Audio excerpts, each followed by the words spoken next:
festa cristã. Então, dividimos em alguns tópicos, né, para facilitar o estudo, e vamos começar com o Natal de acordo com a Igreja Católica. Tá? Claro que nesse dia 25 de dezembro, nós estaremos comemorando o aniversário número 2019 do nascimento de Jesus, certo? Mas a primeira celebração do Natal, ela ocorreu quando os anjos que desceram do céu no dia do nascimento de Jesus encontraram os pastores vendo aquela luz maravilhosa e disseram para aqueles pastores, né? Porque os anjos sabiam o que estava acontecendo, os pastores não. Então eles disseram a eles: não temais, eis que vos anuncio uma boa nova, que será de alegria para todo o povo. Hoje vos nasceu na cidade de Davi um Salvador, que é o Cristo e Senhor. Isso está em Lucas, no capítulo 2, no versículo de 10 a 12. Mas também no Antigo Testamento, há uns 600 anos, Isaías já tinha profetizado sobre isso. Disse Isaías: o povo que andava nas trevas viu uma grande luz. Sobre aqueles que habitavam uma região tenebrosa resplandeceu uma luz. Vós suscitais um grande regozijo, provocais uma imensa alegria. Rejubilam-se diante de vós como na alegria da colheita, como exulto na partida dos despojos. Porque um menino nos nasceu, um filho nos foi dado. Ele se chama Conselheiro Admirável, Deus Forte, Pai Eterno, Príncipe da Paz. Isso está em Isaías 9, nos versículos de 1 a 5. Vamos falar também como é que os protestantes veem a questão do Natal.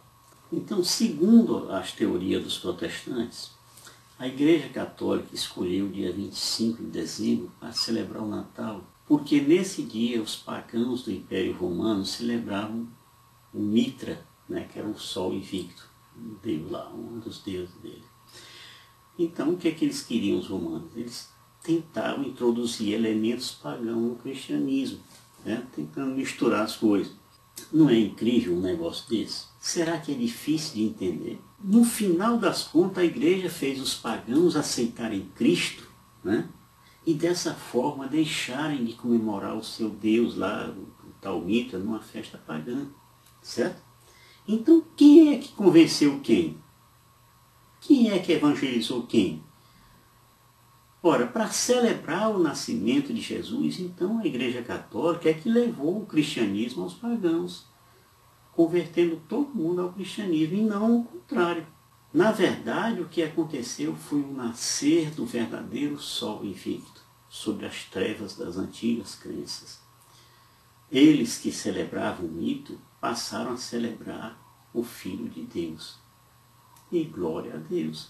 O nascimento de Jesus é de grande importância para a fé cristã. Sem ele, claramente não haveria o batismo, os sacramentos, nem tampouco haveria a ressurreição, a ascensão, a efusão do Espírito Santo. Não haveria, enfim, a instituição da nova e eterna aliança entre Deus e os homens. Não haveria salvação para a humanidade, né? E isso não é um grande motivo para comemorarmos e deixar de picuinha, deixar de frescuras? A partir da perspectiva bíblica, o nascimento de Jesus está relacionado a 3 temas principais. Primeiro, a adoração e o culto ao Filho de Deus, que está em Lucas 2, de versículo 8 a 12. Segundo, a oferta de presentes a Deus, presente entre aspas, né? Está em Mateus 2, no versículo de 1 a 11, que se reflete na entrega de nossas próprias vidas, certo? E 3, a proclamação da paz e a salvação aos homens de boa vontade, que isso está em Lucas 2, nos versículos de 13 a 14.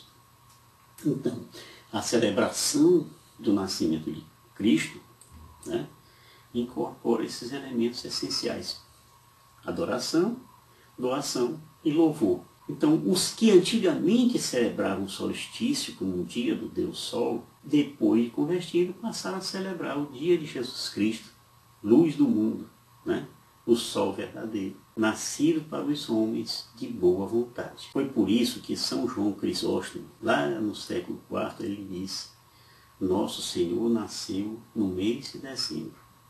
Eles, os pagãos, chamavam esse dia de dia do sol invencível. E, de fato, quem é mais invencível que Nosso Senhor? E se disserem que este é o dia do nascimento do sol, sim, ele é Jesus, o sol da justiça. Vamos falar agora do Natal conforme assim o Evangelho apócrifo da infância. Então, atendendo a um decreto do imperador César Augusto, né, de Roma, que obrigava a realização de um censo, né, em todo o Império Romano, e olha que o Império Romano era vastíssimo, né, deu lá um decreto, certo? Tem que acontecer. Nessa época, o Herodes era governador da Judéia, né, controlado por Roma.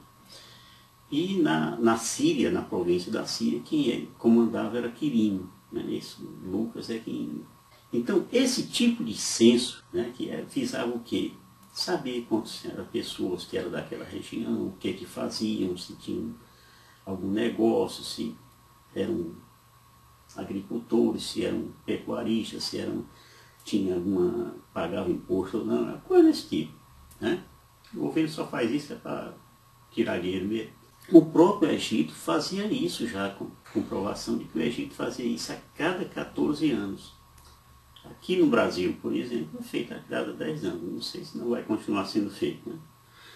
Bom, o fato é que José foi para Belém, que era a sua cidade natal.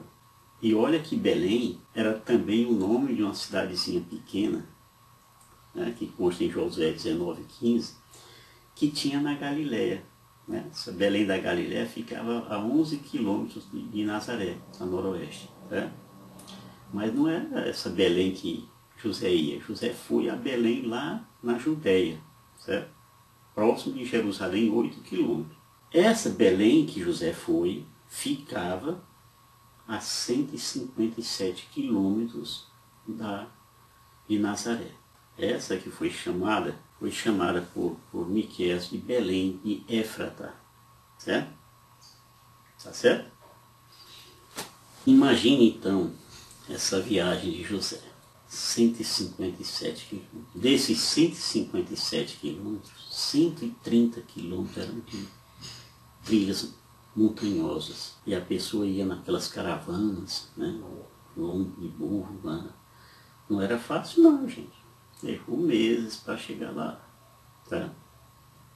Ali no meio do caminho tinha assaltantes, tinha inimigos, né? Tinha zonas perigosas, como por exemplo, eles tiveram que passar pela Samaria. E todo mundo sabe que nem os judeus toleravam os samaritanos, nem os samaritanos toleravam os judeus. Né? Então eles tiveram que passar por ali. Né? E passaram. Então, durante o percurso, José viu que o rosto de Maria às vezes se empalidecia, ficava branco, né? E outras vezes ele se iluminava, ficava cheio de vida. Então, meio assim, encucado, José perguntou: o que você vê, Maria? E ela disse: eu vejo, ó José, duas performances surpreendentes. Vejo o povo de Israel que chora e lamenta. E sendo na luz é como um cego que não vê o sol. E eu vejo o povo dos incircuncisos, que eram as pessoas que não eram judeus, né?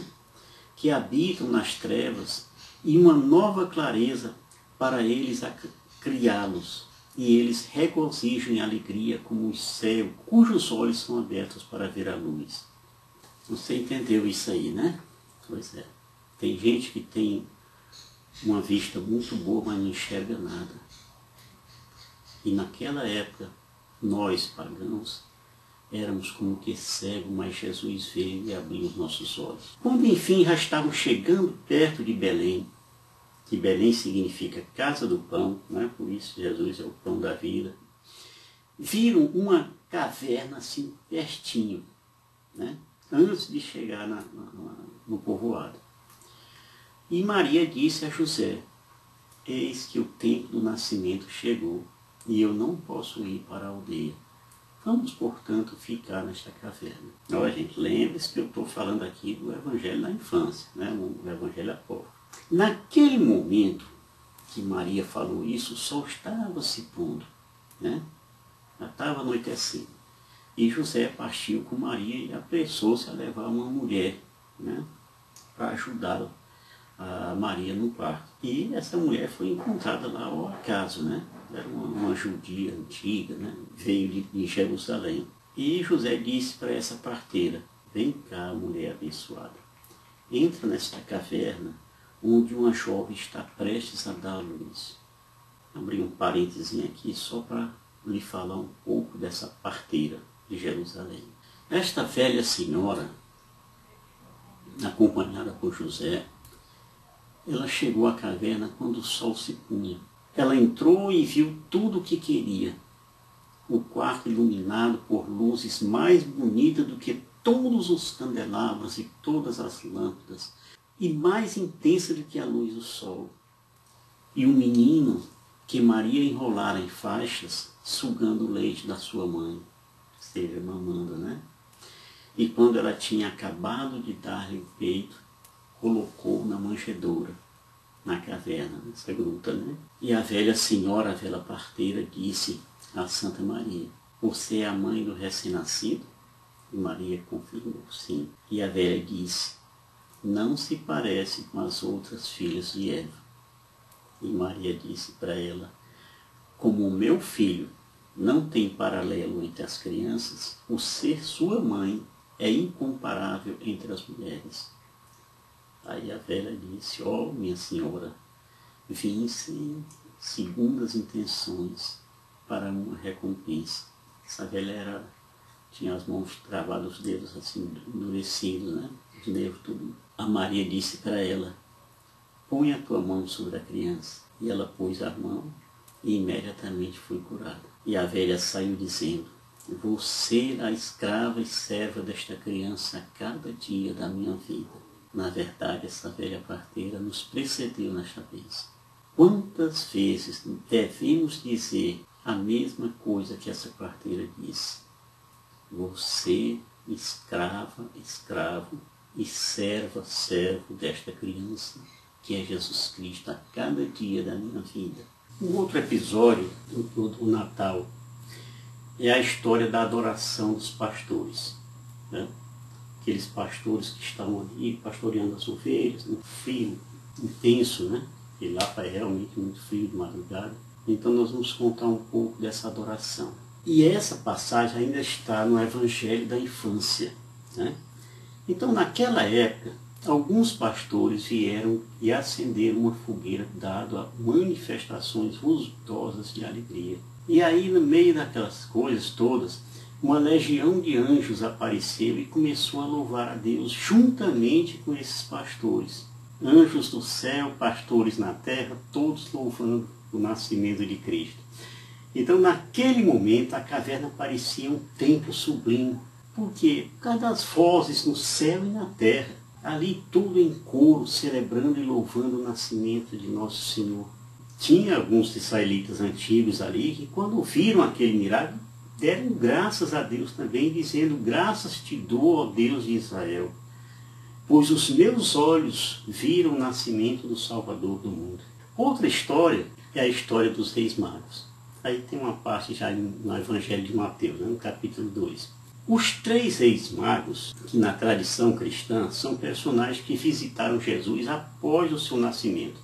Não foi quando Jesus ainda estava na manjedoura, não. E quando os reis magos chegaram, eles trouxeram presentes para Jesus. Então eles foram mencionados, já como eu disse, em Mateus no capítulo 2, no versículo de 1 a 12.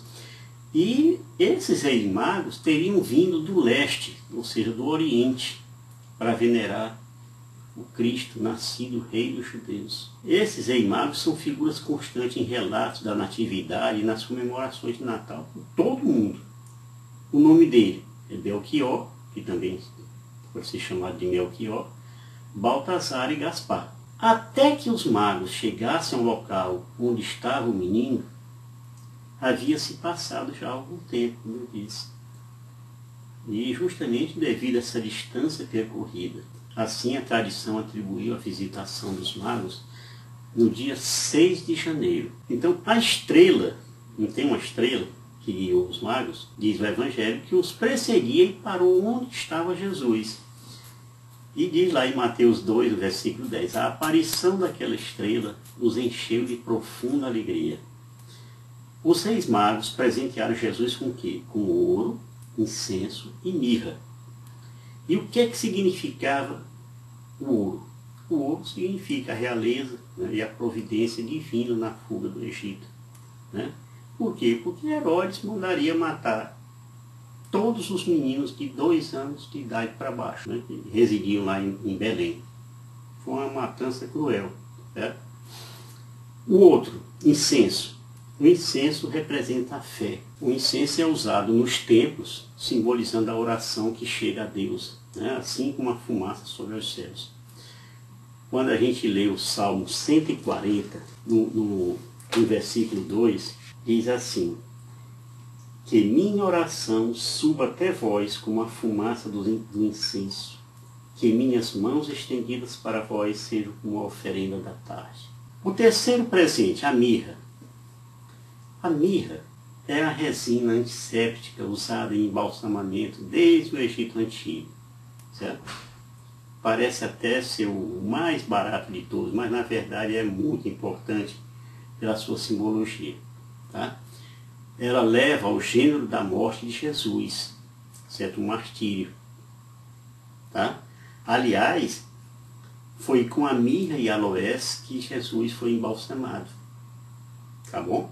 Isso aí você pode ver depois, ler em casa, João 19, no versículo 39 e 40. Pois bem, estudos feitos no sudário de Turim mostram que foram encontrados justamente esses produtos, tanto a mirra como o aloés. Vou botar a foto aí do sudário, para você saber do que é que eu estou falando. Também nós devemos aos magos a tradição de trocar presentes no Natal. Começou com isso. Tá? Então, em países como os de língua espanhola, a principal troca de presentes é feita no dia 6 de janeiro. E não no 25 de dezembro, como nós fazemos, né? Os pais, às vezes, lá na Espanha, se fantasiam de reis magos para dar um presente aos filhos, né? Então, a melhor descrição dos magos foi feita por São Beda, o Venerável, um tratado lá chamado Septia e Coletânea. Ele diz que Melchior era um velho de 60 anos, né? De cabelos e barba branca, tendo partido de Ur, terra dos caldeus. Essa Ur, terra dos caldeus, é a mesma de onde veio Abraão. Já o Gaspar era um moço de 20 anos, forte, robusto, né? Hoje a gente diria assim, um sarado, né? E partiu de uma região distante, montanhosa, perto do mar Cáspio. Já Baltazar era mouro, ele tinha uma barba cerrada, né? Tinha mais ou menos 40 anos de idade. E veio lá do Golfo Pérsico, né? Na Arábia Feliz. Quanto aos nomes, o significado é o seguinte: Gaspar significa aquele que vai inspecionar, Belchior significa meu rei é luz, e Baltazar significa Deus manifesta o rei. Então a gente crê que representavam os reis do mundo todo. Tá? Os exegetas, eles veem na chegada dos magos o cumprimento da profecia contida no Salmo 71, no versículo 11, que diz que todos os reis hão de adorá-lo, hão de servi-lo todas as nações. Certo? É um cumprimento dessa profecia. Em várias partes do mundo, nós temos celebrações e festas em honra aos magos, aos reis magos. Tá certo? Por exemplo, no Brasil, o nome da festa é a festa dos Santos Reis. E nós temos importantes manifestações culturais e folclóricas sobre isso, né? Vamos falar agora, meu irmão, do presépio. Rapidinho, né? Ninguém vai perder muito. Então, o presépio significa o quê? Curral ou estábulo. Presépio é isso, curral ou estábulo. Foi justamente onde nasceu Jesus. É o local onde se recolhe o gado, né? E é também uma referência cristã que lembra o nascimento de Jesus em Belém. Só para informação, o primeiro presépio que foi feito foi justamente por São Francisco de Assis. O homem gostava demais de adorar Jesus, né? E vamos falar agora também de outra figura que é muito presente no Natal, né? Vamos falar do Papai Noel. Então, o Papai Noel é uma representação de São Nicolau, né? Que é um santo da Igreja Católica Romana. São Nicolau de Mira, ele é dito taumaturgo, né? Também conhecido como São Nicolau de Bari. Bari, uma cidadezinha da Itália. São Nicolau é padroeiro da Rússia, da Grécia e da Noruega. Ele também é patrono dos guardas noturnos da Armênia, né? E patrono dos coroinhas da cidade de Bari, né? Na Itália, onde estariam sepultados seus restos mortais. Tá bom? Pois bem, São Nicolau ele ficou conhecido por sua caridade e afinidade com as crianças. Então, devido à sua imensa generosidade e os milagres que lhe foram atribuídos, ele foi canonizado pela Igreja Católica e tornou-se assim um símbolo ligado diretamente ao nascimento do menino Jesus. Então, São Nicolau ele é considerado um dos santos mais conhecidos da cristandade. É aceito que ele tenha nascido em Patara, na Ásia Menor, que hoje é Turquia, na segunda metade do século III, tá? Ou seja, 250 e pouco. E tenha falecido no dia 6 de dezembro de 350, tá? Já na mesma Turquia. Ainda era vivo, e o imperador era Diocleciano. Ele foi encarcerado porque se recusou a negar a sua fé em Jesus Cristo. Então vamos voltar a fixar um pouco mais como é que surgiu essa data do dia 25 de dezembro, tá bom? Então dizem alguns autores, entre eles Bacchiocchi, que a celebração do Natal em 25 de dezembro deriva do culto ao Sol, né? E que teria sido promovido por Roma. Isso aí já falei agora há pouco. Dizem que o imperador Constantino é que teria colocado influências pagãs no meio cristão. Certo? Por quê? Porque em 3 de julho de 321 ele decretou lá o Sicut Indignissimum, determinando, entre outras coisas, que todos os juízes e todos os habitantes da cidade, todos os mercadores e artífices, né, descansassem no venerável dia do sol, ou seja, um feriado. Pois bem, isso foi em 321, a partir de 336, ainda em Roma, essa data ela foi escolhida como forma de substituir por uma festa cristã, a festa pagã do Natalis Solis Invictus, instituída ainda anteriormente em 274 pelo imperador Aureliano. Então, a prática de festejar o Natal foi introduzida na igreja nos fins do século IV, como eu já disse agora há pouco. Tá? A palavra Natal, em inglês, quer dizer Christmas, que é justamente a união das palavras Christ, Cristo, né? E Mass, missa. Então, Christmas significa missa de Cristo, ou missa de Natal. Porque Jesus foi identificado como Deus Sol, Tertuliano teve que assegurar que o Sol não era o Deus do cristão. Santo Agostinho também denunciou a identificação herética do Cristo com o Sol. O Salmo 83:12 diz que Jesus é o Sol, mas o versículo não diz que Jesus é o Deus Sol ou que o Sol é um Deus, mas que, assim como o Sol ilumina a humanidade, Jesus é a luz que ilumina todos os homens. A palavra Natal, em português, já foi Natalis, né? No latim tem o sentido de nascer. A palavra Natal é em português. Natalis em latim, no sentido de nascer. E de Natalis do latim evoluiu também para Natale do italiano, Noel do francês, Nadal do catalão, né? E Natal do castelhano, que depois foi trocado progressivamente por Navidad, o nome do dia religioso. Em 350, o Papa Júlio I, após uma investigação bem pormenorizada, ele estudou muito e depois ele proclamou o dia 25 de dezembro como a data oficial do Natal. E o imperador Justiniano, em 529, declarou como feriado nacional. Essa é uma história que você precisa conhecer, né, para ensinar os seus parentes, os seus amigos, né, para não ficar só na troca de presentes, saber o que é que se trata isso, tá bom? Felicidade, Feliz Natal, próximo ano novo.